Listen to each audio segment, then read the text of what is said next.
So our society, excuse me, our society has an obsession, a fascination with purpose. There are hundreds and thousands of books. You can even find TED Talks about finding your purpose, right? We demand it from the companies that we work for, and even from the coffee shops where we buy our lattes from. And I know firsthand just how much value purpose has, because that's what companies hire me for. They hire me to create a purpose for their business and build a brand around it. So why is it that these abstract entities called brands are able to articulate such a clear purpose, yet when it comes to us and we ask ourselves, what is our purpose, we have a hard time with it? And what I found is that there's just a fundamental difference in how brands versus people think about purpose. Brands simply create a purpose that they want to call their purpose, and us, what we do is we search for it. We go looking for it, like that t-shirt we've been thinking about wearing for the past week, but we can't find it because it's just buried under a pile of dirty laundry. Or we treat it like loose change. That's what we're trying to look for, right? I'm not here to tell you that anything that has to do with purpose is easy, or that after I speak with you tonight, that you're going to have a life-changing epiphany. What I'm here to do is tell you that we can take a look at purpose a little differently. So rather than searching for it, maybe we should consider creating it. When I burned out repeatedly from my corporate career, I found that what I was missing was purpose. And I was actually inspired by the work that I've done working on brands and creating purposes, and thought maybe it was time for me to apply that framework on myself. And this framework, it involves a lot of pieces to it, a lot of questions, a lot of details, and that's what it takes to build a brand. But essentially, there are 4 buckets that everything boils down to. And in those 4 buckets, the first I would say is perspective, second is principles, third is power, and the fourth is people. So let's go ahead and go through these. So the first, perspective. Perspective for a brand is really just how it views the world, what tensions it has, and what aspirations it has. And so I asked myself the same question. Sorah, what are your aspirations? What's your tension? My aspiration, for a long time, was to climb the corporate ladder as fast as I could and become a CEO, or she-EO. And my tension was I just kept burning out repeatedly, and it just happened over and over again.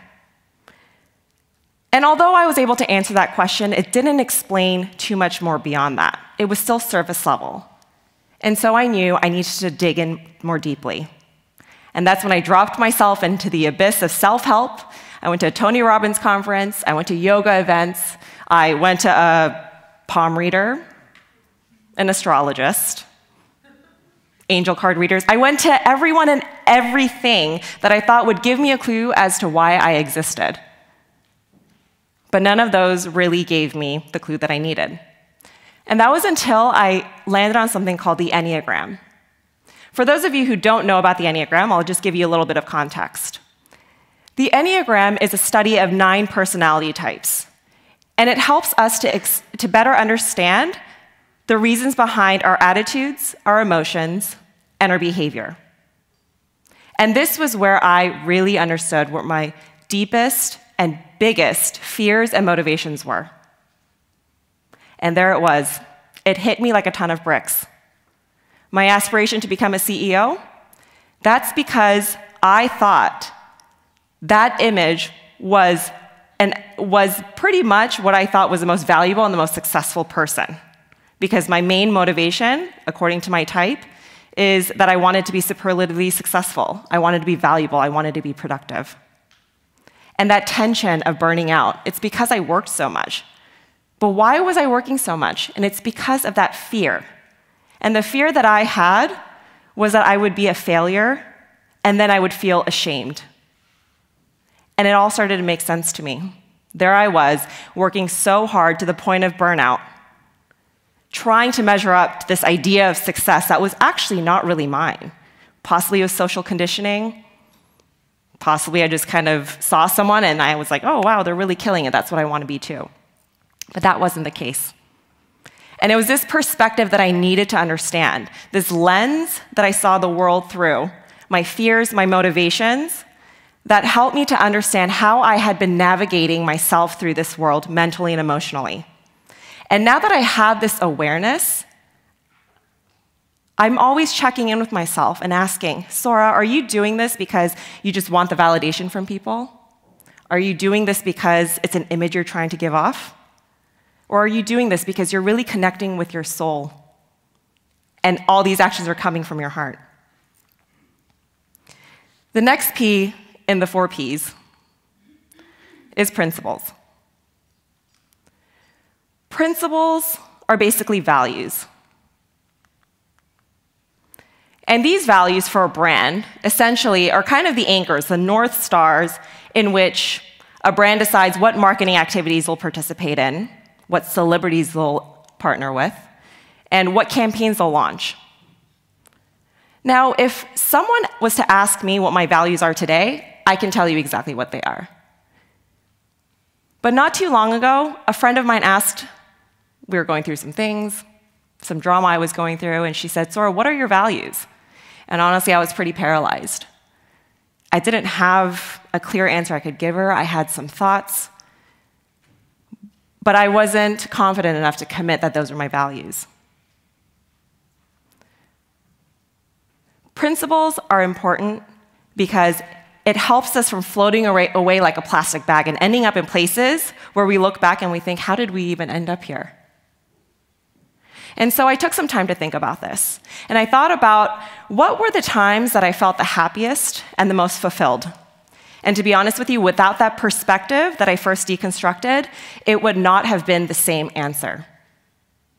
Having that perspective and understanding that a lot of my motivations has been really driven by getting validation and trying to garner that from people, I was able to look through my database of memories and pretty much push the ego-driven memories aside and think about what genuinely brought me happiness and what genuinely brought me joy and fulfillment. And the times that I found most meaningful for me were the times that I could stand in front of someone and feel authentic, feel that I could be vulnerable without judgment. And that's when I realized that my values are authenticity, transparency, and trust. So now that I knew my values, the work wasn't done, of course, because then I realized, the places I had been building my career do not align with the values that are mine. So then it got me into investigating power. Because if I was going to possibly leave my job for another job because of my values, I needed to make sure that I was going to go to this next job and actually love what I'm doing. And part of that is understanding what your true strengths are, your true God-given talents. And power for a brand is essentially their secret sauce. It's what makes them great. Ask me back then what my secret sauce was, I would have said, I'm very productive, I'm very fast, I'm a fast learner, all these things. It's all about these characteristics in which it can be replicated by someone else. I'm sure you're just as productive as I am, if not more. So then I had to think again. And the way that I had to think through it wasn't by just sitting there and Googling it, because honestly, I have done that before. What are strengths? I actually had to experiment, and I had to learn. I had to go back into my childhood even and figure out what were the things that really made me happy to do. What are the activities I enjoyed? What were the aspirations I had then? And I broke it down age 5, age 10, age 15, 20, so on and so forth, and actually wrote down what were the things that I've always wanted to try and I never did because I had the excuse of work or because I was too scared to, because again, my biggest fear is feeling shame from failure. So yes, I'm that person who has sat out on a game because I knew I was going to lose. And there I went experimenting, and there were 3 things that I tried. The first was writing. I wanted to be a writer when I was in elementary school. I stopped because teachers tore apart my paper, and that felt very shameful. The second thing I tried was enrolling myself in a health coaching certification program. I was a big runner in college, and nutrition and wellness really stuck with me, and I figured, maybe I might want to consider becoming a coach and helping people in that manner through their health and their well-being and improving that. But then I figured out that maybe that's not my angle because I don't really want to babysit adults to eat salads. And then the third thing that I did was I decided, I need to test out and see if I really do love marketing. Do I want to be a marketer? Do I want to work with brands? And so I went ahead and picked up consulting on the side to my full-time job. So this was my side hustle. And I was working with startup founders. And I wanted to test out, is this the space for me? Because there's something obvious to me where, okay, I'm pretty good at it, and I followed these footsteps in which I thought it was going to be a certain type of lifestyle, certain type of career, and in the corporate setting, I figured maybe I'm blinded by something. And I also couldn't test myself completely in a corporate setting, because oftentimes what can happen is that senior management, HR sees that you're very skilled at one part of your job, and it may be the first thing you've tried, and they kind of keep you there. They pigeonhole you. And that's what happened with me. Now, all of these three activities seemed very disjointed, honestly. And when I was doing it, I was like, gosh, why am I doing all of this? Because it didn't necessarily feel productive. I didn't feel too great about it because I was still nurturing this skill. And what I found over time was my unique gift. And my unique gift is this ability that I have to provoke people to think more deeply in the most subtle ways and help them to better articulate themselves. Now, I just stood here and told you why I'm great, right? I told you this is my unique gift. But when you look at it from another angle, I just told you the gift that I have is a gift that I can give someone else. And that brings me to my last P, which is people.